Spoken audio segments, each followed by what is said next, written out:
entre ellos los presos que están haciendo trabajos forzosos en los Altos de Lansa.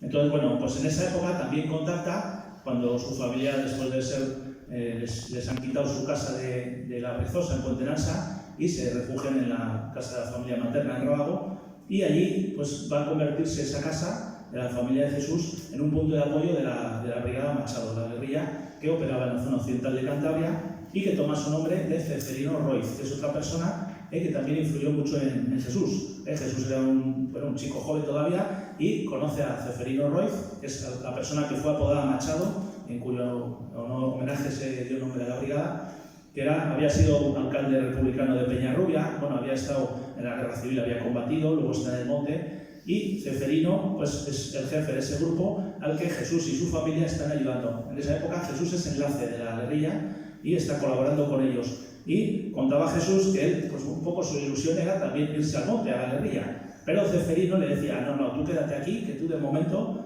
pues no tienes por qué irte al monte, eso es el último recurso. Tu mejor papel está, pues eso, tú estás ahí en casa trabajando en el Socorro Rojo, pero irse al monte, mientras no te vengan a buscar, es mejor que estás aquí. Porque el monte, aunque pueda parecer muy romántico, es lo último. O sea, ahí es terrible estar ahí en esa situación. Entonces Jesús permanece hasta 1945, digamos, en la legalidad, hasta que, bueno, le toca ir al servicio militar. Y por consejo de Ceferino, tú vete a hacer la mili, aprenderás a manejar armas y luego cuando ya vengas ya veremos. Pero de momento tú no te salgas de la legalidad. Ceferino dice, es que si yo a este chaval me le llevo al monte, lo que va a pasar es que cualquier día le van a matar, como nos va a pasar a los que estamos en el monte.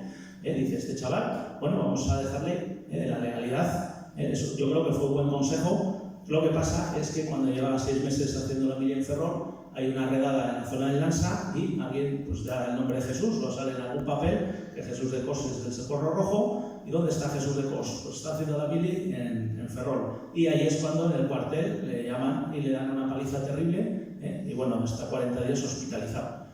Entonces, ese motivo, en ese momento ya ha sido descubierto porque ya su implicación está clara, y es cuando él se escapa de allí, del hospital o del cuartel de Ferrol, con otro compañero, José Largo San Pedro, que también se incorpora con él a la guerrilla, desertan, digamos, del cuartel y se vienen a Torrelavega, y desde allí, como Jesús ya tenía contacto con la brigada Machado, los dos se incorporan a la brigada. El compañero José Largo San Pedro era de Santoña y está también con él en la guerrilla, solo que bueno, muere en 1947 en un enfrentamiento con la Guardia Civil cerca de Quintana de Toranzo. En realidad le cogieron herido y le remataron en la escuela de Quintana allí, pues. Pero bueno, el caso es que José Largo San Pedro muere en esa tesitura. Jesús de Cos va a estar en la guerrilla, lo que es en el monte propiamente, desde septiembre de 1945, que deserta en el cuartel de Ferrol, hasta febrero de 1947, que es cuando se marcha a Francia.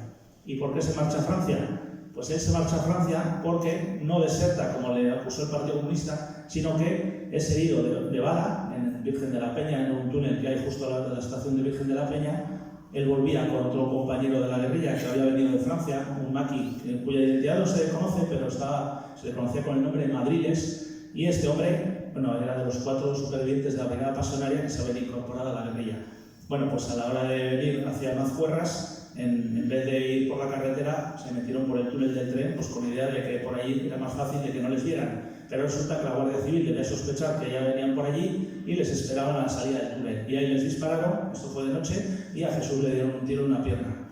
Y Jesús siempre cuenta que Madriles es el que le salvó, porque él con la pierna con un tiro no podía ni andar y estaba ahí que se desangraba, y le llevó a cuestas desde ahí hasta Caranceja, a casa de una familia amiga, que es donde allí pues vino un médico de Torrelavega, el doctor Cuevas, que le sacó la bala. Bueno, allí le hicieron una operación muy precaria con las habilidades de este médico y le consiguieron detener aquella hemorragia, pero por lo visto en los primeros momentos la familia estaba diciendo que dónde le enterramos, porque ya pensaban que se moría allí.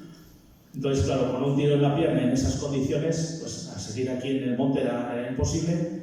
Y un hermano de Jesús, Manolo de Cos, del que bueno, pues también hemos hablado muchas veces, porque tuvo otro compromiso muy fuerte hasta el final también con la causa antifranquista. Bueno, pues Manolo había trabajado ya desde hacía tiempo como joyero en el País Vasco, tenía un salvoconducto que le permitía moverse por allí y había montado una auténtica red de evasión de gente que quería huir de España a través de los Pirineos hacia Francia. Entonces Manolo de Cos, que al final creo que llegó a conseguir que escaparan unas 35 personas, de España a Francia, pues dijo, bueno, pues si yo pues, paso a gente que quiere huir de la dictadura franquista a Francia, ¿cómo no voy a sacar a mi hermano de aquí, que está con un tiro en la pierna y que además, pues bueno, está muy perseguido? Y consiguió, pues bueno, a través de los contactos que tenía, lo que llaman ahí un bugalari, que es alguien especializado en pasar fronteras, tal Pachi, pues consiguieron pasar a Jesús, a Anita, que era su compañera, y bueno, en el viaje coincidieron con un militante de la CNT, que también en ese viaje fue, y que bueno, según contaba Jesús, cuando iban en un coche cerca de la frontera, el militante aquel pues se alargaba de sus hazañas en la guerra, pero de repente había un control, pararon allí el tráfico, y el militante aquel, de repente, creo que, según decía Jesús, olía muy mal. ¿Qué pasó allí?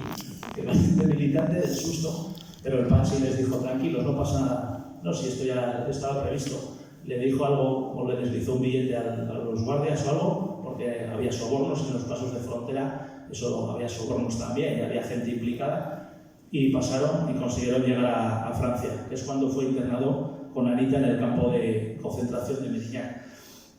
Jesús rehace su vida en Francia, y ahí es donde tiene discrepancias con el partido, que le da la espalda porque le acusa de cobarde y de haber desertado. Eso los burócratas del partido, que estaban en Francia cómodamente en despachos y que nunca pasaban a España. Y viene alguien con un tiro en la pierna y le acusan de desertor. Entonces ahí Jesús se cabreó muchísimo con el partido porque le había dado la espalda, y él empieza a adquirir un compromiso como más amplio, no solo de partido.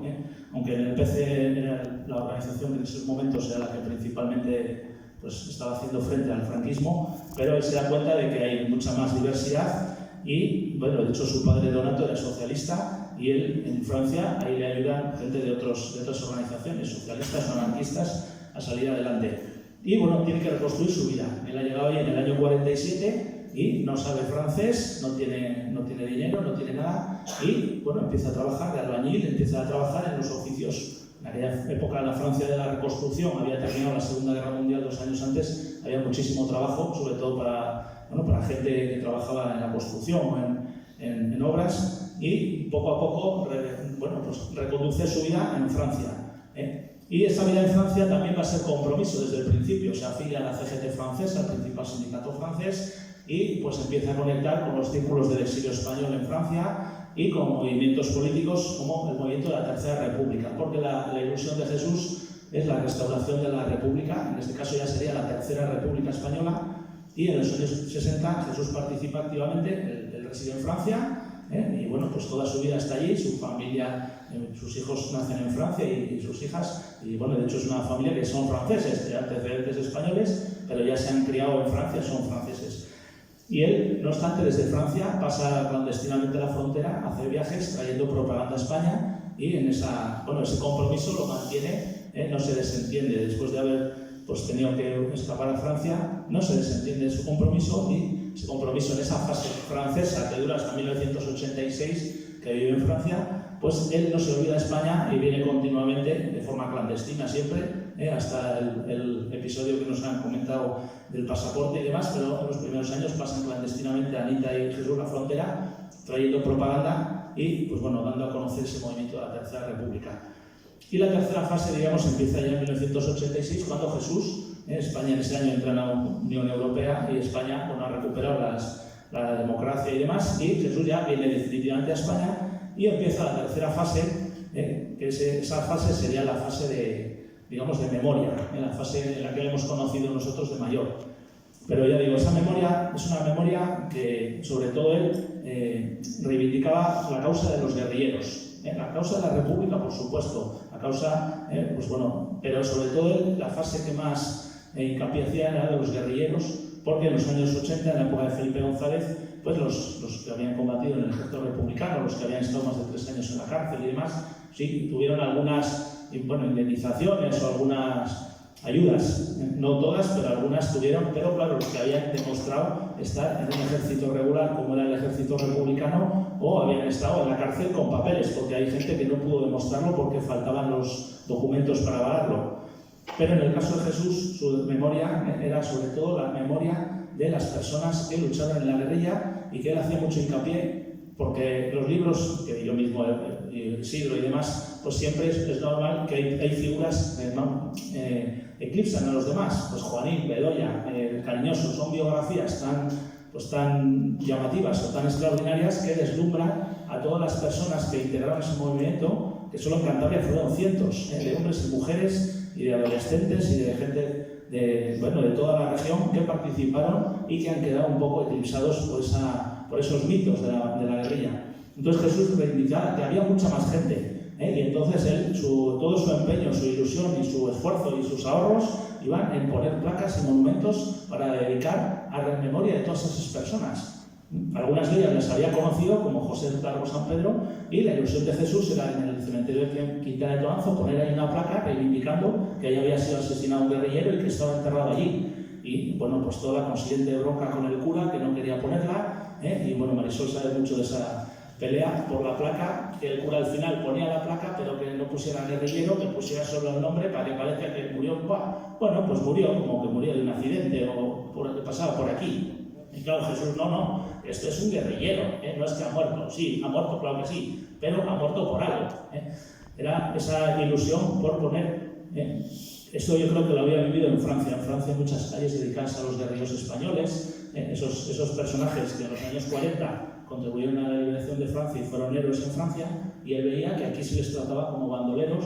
Entonces su ilusión era rehabilitar esa memoria de todas esas personas. A José Largo San Pedro le había conocido, pero a otros que no, al Cariñoso no le había conocido.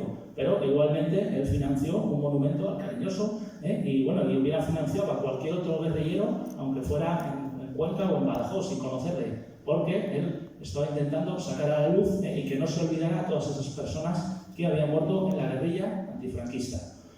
Y bueno, ese compromiso, digamos, se extiende también al antifascismo en general, no solo a lo que sucedió en España, sino teniendo en cuenta que él se da cuenta de que es un fenómeno que azotó a toda Europa. El fascismo nace en Italia, se extiende a Alemania, que ahí se llama nazismo, se extiende a España, a Portugal, a Rumanía, a Croacia. En varios países del este de Europa hubo dictaduras fascistas muy olvidadas, y similares. La de Croacia fue, terrible. Incluso los nazis le llamaban la atención al dictador de Croacia por las atrocidades. Para que le llamen la atención los nazis, ¿qué harían?